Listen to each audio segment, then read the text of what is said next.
সকলো ভালে কুশলে আছে। কিন্তু কথা হ'ল ৰিলেশ্যনশ্বিপৰ কথা। কথাটো এনেকুৱা ধৰণৰ যে বৰ্তমান সময়ত ৰিলেশ্যনশ্বিপবিলাক নীতিকে দিয়ে। আজিকালি যিবোৰ ৰিলেশ্যনশ্বিপ দেখা পোৱা যায় বা সম্পৰ্কবোৰ আগৰ মানুহে 10 বছৰ 15 বছৰ তেনেকুৱাবোৰ প্ৰায় থাকে, কিন্তু এতিয়া বহুত কাচিত দেখিবলৈ পোৱা যায়। তেনেকুৱা ধৰণৰ ৰিলেশ্যনশ্বিপটো বহুত মানে ৰেয়াৰ। 2 বছৰ 3 বছৰীয়া আজিকালিতো মানুহে কোৱাটো মই শুনিছোঁ বোলে 2-3 এসপ্তাহৰ কাৰণেও ৰিলেশ্যনশ্বিপ পতায়। গতিকে ৰিলেশ্যনশ্বিপবিলাক নীতিকে আজিকালি নীতিকে মানে এইটো কাৰণে নীতিকে প্ৰথম কথা হৈ গ'ল আজিকালি মানুহৰ সকলো বস্তুতে অতিমাত্ৰা। যিকোনো ক্ষেত্ৰতে অতিমাত্ৰা দেখা পোৱা যায়। আপোনাৰ প্ৰেম একেবাৰে এনেকুৱা প্ৰেম সাগৰত ডুব গৈ থাকে। প্ৰেম কৰাৰ সময়ত মানুহ মানে কি যেতিয়া দেখি পোৱা যায় যে ধৰি লওক কোনোবাই নতুনকৈ চব ঠিকে থাকে, পুৰণা হ'লে বস্তুটো অকণমান হেৰি হৈ যায়। পুৰণা মানে বেছি পুৰণা নহয়, 2-3 মাহ যোৱাৰ পিছতে মানুহ আমনি লগা হয়। এইটো কাৰণে হৈছে অতিমাত্ৰা। মানে অতিমাত্ৰা এই কাৰণেই আপুনি যেতিয়া দেখে প্ৰথম কোনোবাই চিনাকি হৈ কথা পাতে, তো কথা পতা খুব অতিমাত্ৰা। এনি টাইম কাণত হেডফোন মানে নহ'লে নহয়েই মানে। তাৰপিছত যদি কোনোবাই লগ ধৰিছে, লগ ধৰাও অতিমাত্ৰা। জাহা তাহা লগ চগ ধৰি তাৰপিছত আপোনাৰ তেনেকুৱা ধৰণৰেই মানে সকলো বস্তুতে অতিমাত্ৰা দেখিবলৈ পোৱা যায়। মৰমবোৰো বহুত বেছি দেখিবলৈ পোৱা যায়।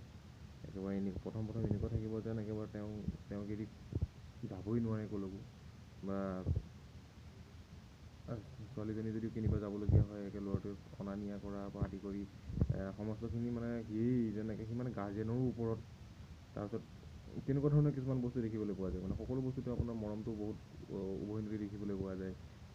এদিন মই ৰেষ্টুৰেণ্টতো দেখিছোঁ, এহালক খুৱাই আছে। মানে কি ক'ম আৰু মানে দেখি পাইছোঁ আৰু। তো তেতিয়া দেখিয়ে মই গম পাইছোঁ, মনতে ভাবিছোঁ বোলো কেইদিননো যাব তহঁতৰ প্ৰেম এনেকুৱা অতিমাত্ৰা। যোৱাটো ভাল, মই নকওঁ যে নাযাওক, কিন্তু মানে মেক্সিমামে দেখিবলৈ পোৱা যায় ব্ৰেকআপ হৈ যায়। ব্ৰেকআপৰ মূল কাৰণবিলাকে এইবিলাক। মানে খুব কথা পতা হয়, যেতিয়া আপুনি খুব কথা পাতি থাকে বা খুব লগ পাই থাকে, অনা নিয়া হৈ থাকে, তেতিয়া মানে কি হৈ যায় মানুহটোৰ লগত যেতিয়া আপুনি খুব ক্ল'জ হৈ যায় ন, প্ৰব্লেমটো তেতিয়াই ষ্টাৰ্ট হয়।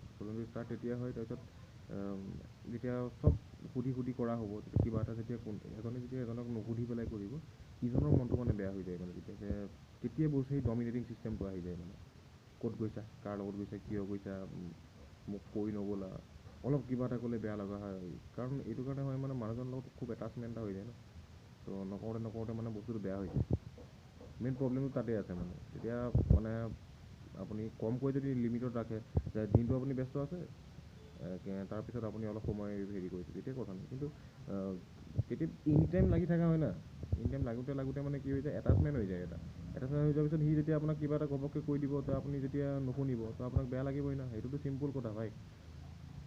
তাৰপিছত সেই বস্তুটো আৰম্ভ হৈ গ'লে মানে ডমিনেটিংটো আৰম্ভ হৈ যায়। এনেকুৱা হ'লে নহ'ব, তেনেকুৱা হ'লে নহ'ব, তুমি মোক এনেকৈ কৈ দিলা, তুমি মোক তেনেকৈ কৈ দিলা। সেই যেতিয়াবা বস্তুটো কাজিয়াটো আৰম্ভ হয়, কাজিয়া আৰম্ভ হ'লেতো আৰু চবেই জানে কি হয়, কান্দা কাটা হুলস্থুলটো। তাৰপিছত কোনোবাইতো এনেকুৱা কৰে, কোনোবা কাৰোবাৰ লগত কাজিয়া লাগিলে, কোনোবাই গৈ বেলেগ কাৰোবাৰ লগত কথা পাতি থাকিব। কাৰণ আজিকালি ছ'চিয়েল মিডিয়াৰ যুগ, কাৰো মানুহৰ আকাল নাই, না ল'ৰাৰ মানুহৰ আকাল আছে, না ছোৱালীৰ মানুহৰ আকাল আছে। চব কোনোবাই নকৰে, কোনোবাই তেনেকুৱা কৰে, কোনোবাই বেলেগ কিবা কৰে, তো চবৰে পচন্দবিলাক বেলেগ বেলেগ। সেইকাৰণে বস্তুবিলাক মানে কি যে মানুহটো ৰিলেশ্যনশ্বিপৰ পৰা মানে বেলেগ হৈ যায়, মানে ৰিলেশ্যনটোৰ পৰা মানুহ বেলেগ হৈ যায়।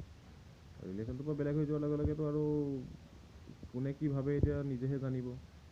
দেখাবিলাকে দেখে, কিছুমানে আকৌ ধৰক ফেচবুকত ষ্টেটাছ ফালিব, হোৱাটছএপত ষ্টেটাছ ফালিব, তো তেনেকুৱাই আৰু বস্তুবিলাক যিমান হেৰি হৈ যায়, সিমানে বেয়া হৈ গৈ থাকে।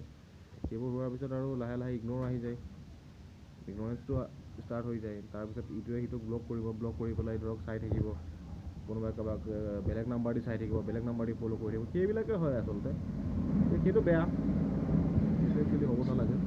মানে কথাটো ইয়াতেই, আৰম্ভণিতে যদি আপুনি বস্তুটো এটা মানে গ্ৰীপ ৰাখিব পাৰে, আৰম্ভণিতে যদি বস্তুটো আপুনি এটা লিমিটত চলায়, তো তেতিয়া সেই বস্তুটো থাকি যায় মানে। আৰম্ভণিতে আপুনি অতিমাত্ৰা কথা নাপাতিলে, অতিমাত্ৰা লগ নধৰিলে, কাৰণ মানুহ এটাক যদি এনি টাইম লগে পাই থকা হয়, তাৰ প্ৰতি ভেলুটো নাইকিয়া হৈ যায়, মানে ইণ্টাৰেষ্টটো নাইকিয়া হৈ যায়। ইণ্টাৰেষ্টটো ৰাখিব লাগিব, ইণ্টাৰেষ্টটো ৰাখিবৰ কাৰণে তাক কম লগ ধৰিব লাগিব, তাক কম কথা পাতিব লাগিব। এতিয়া আপুনি যদি ক'ৰবাত, এটা মই চিম্পুল কথা কৈছোঁ, ধৰি লওক ক'ৰবাত যদি আলহী খাব যায় বহুত বছৰৰ মূৰত, কিমান এটা সাদৰ পোৱা যায়। আৰু যদি সদায় এটা জেগাত গৈ থাকে, তাত কেনেকৈ আহিছ বহ, কিন্তু নতুন জেগা এটাত যোৱাৰ লগে ক'ত নথ'ম, বা মাজে মাজে যদি কোনোবা জেগাত যায়, ক'ত নথ'ম, সেই বস্তুটোৱেই ইয়াত মেইনটেইন কৰিব লাগিব। খুব লগ ধৰা, খুব কথা পতা ইমান দৰকাৰ নাই না। ব্যস্ত থাকক না কামত, কিবা কিবি কৰি ব্যস্ত থাকক, বছ লিমিটত থাকক। নিশ্চয় ঠিক হ'ব। আৰু আদতটো হৈ যোৱাৰ পিছততো আৰু বেছি বেয়া হৈ যায়, এইটো এটা বেয়া অভ্যাস হৈ যায়। আৰু কাজিয়া অভ্যাসৰ কাৰণে হয়, মানুহৰ কাৰণে নহয়। মানুহৰ অভ্যাস এটা হৈ যায়, অভ্যাসটো যদি নহয় তেতিয়া মানুহ বেলেগ ফালে যায়। সেইটোকে সমস্যা, চিম্পুল কথা, সমস্যাৰ সমাধান সেইটোৱেই। সকলোৱে যদি এটা লিমিটত থাকে নিশ্চয় ঠিক হ'ব। অতিমাত্ৰা সকলো বস্তুৱে বেয়া। গতিকে তেনেকুৱাই আৰু। গতিকে সকলোৱে চাওক, ভালে কুশলে চলক। হোটেলত বহি ভাত খোৱা আশা কৰোঁ আৰু কাৰোবাৰ দেখিবলৈ